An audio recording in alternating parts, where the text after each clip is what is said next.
In 1922, a poet sat down and described a world that felt empty, disconnected, and spiritually starved. He wasn't writing about us, he didn't even know that we would exist. And yet, read it now and it's uncomfortable how much he got right. He wrote a poem called The Wasteland, and the poet was T.S. Eliot. And a century before our phone ever existed, he was already describing the exact emptiness you might be feeling right now, underneath all the noise. So, who was T.S. Eliot? Eliot was born in America and later became a British citizen, a man caught fittingly between two worlds. He wrote The Wasteland just a few years after the First World War had finished, tearing Europe apart. That war didn't only kill millions of people, it killed a set of beliefs. The idea that progress was inevitable, that civilization was climbing steadily upward, all of it lay in the mud somewhere alongside the bodies. Eliot looked at the wreckage and saw something the history books weren't quite capturing. The destruction wasn't just physical, it was spiritual.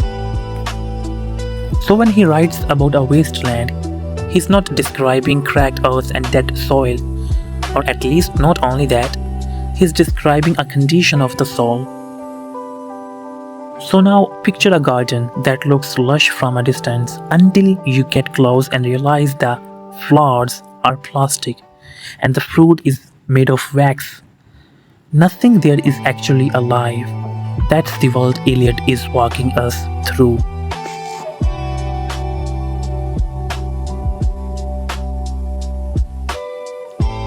The poem Wasteland has been divided into 4 parts, and the 4 parts represents 4 symbols, and we will discuss it one by one. Number 1. Water. The symbol of water is the heart of the poem.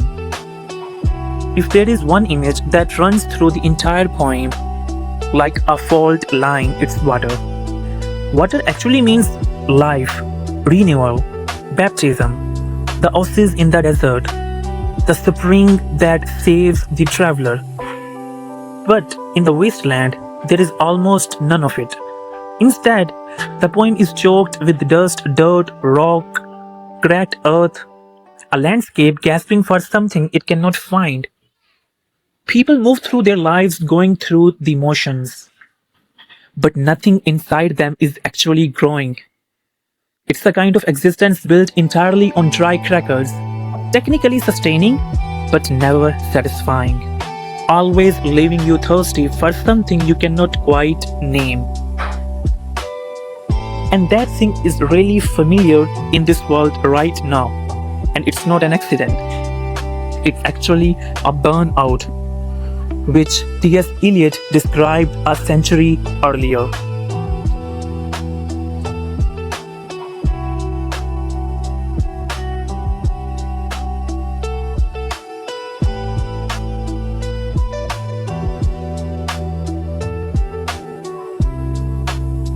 Next, the unreal city.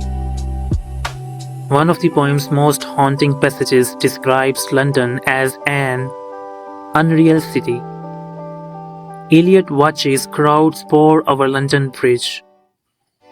Hundreds of people moving together and yet somehow moving alone. Shadows passing shadows. Eliot writes, I had not thought death had undone so many, borrowing the line from Dante's vision of the damned. Now, picture any city street today. Hundreds of people around you, every one of them staring down at a screen, nobody making eye contact, everybody rushing somewhere. Or think about your own phone. Hundreds of followers, dozens of group chats, and somehow, still that nagging sense that almost none of it is real connection. That's Eliot's unreal city, crowded and starving at the same time. Third symbol, the fragmented self. Try reading The Wasteland cover to cover and you'll likely feel lost. It jumps between voices, languages, time periods without warning or explanations. It reads less like a single poem and more like a shattered glass swept into a pile. That confusion is the point.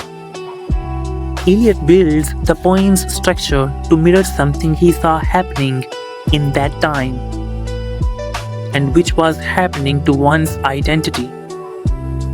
We all wear different masks depending on the hour. For example, professional at work, parent at home, a curated version of ourselves online, a different self again with old friends. So the switch between enough roles fast enough and you start to lose the thread of who you actually are. It's like a puzzle with half of the pieces missing and the other half forced to fit where they actually don't belong. It's not a whole picture, just fragments, doing their best to look like one. Life on Autopilot. It's the most amazing symbol in this whole poem. The people who drift through Eliot's Wasteland aren't dramatic, tragic figures. They are almost worse than that. They are numb. They eat, they work, they sleep, they repeat, chasing small pleasures that never quite add up to any meaning. It's an emotional equivalent of a factory line. The gears keep turning, tasks keep getting checked off, but there is no soul driving any of it. So here's a question for you. How often do you scroll without really seeing anything? How often do you buy something new and feel the satisfaction fade away within a single day? You move through an entire afternoon just ticking boxes, present in the body, but nowhere close to present in mind. And that gap between motion and meaning is exactly the numbness Eliot is naming. Last point. The wasteland is not behind us. So why does a poem written over 100 years ago still cut this close? It's still relevant. Because Eliot wasn't writing a historical document. He was building a mirror long before the internet, before the smartphone, before the endless scroll. He saw the cracks forming, the erosion of meaning, the fragmenting of the self, a mechanical kind of living dressed up as progress. He's not offering us a tidy fix. What he offers instead is just the recognition, the simple, unflinching act of naming the emptiness instead of scrolling past it. And that act of naming, Eliot suggests, is the first real step out of the wasteland. It isn't somewhere behind us in history, it's around us.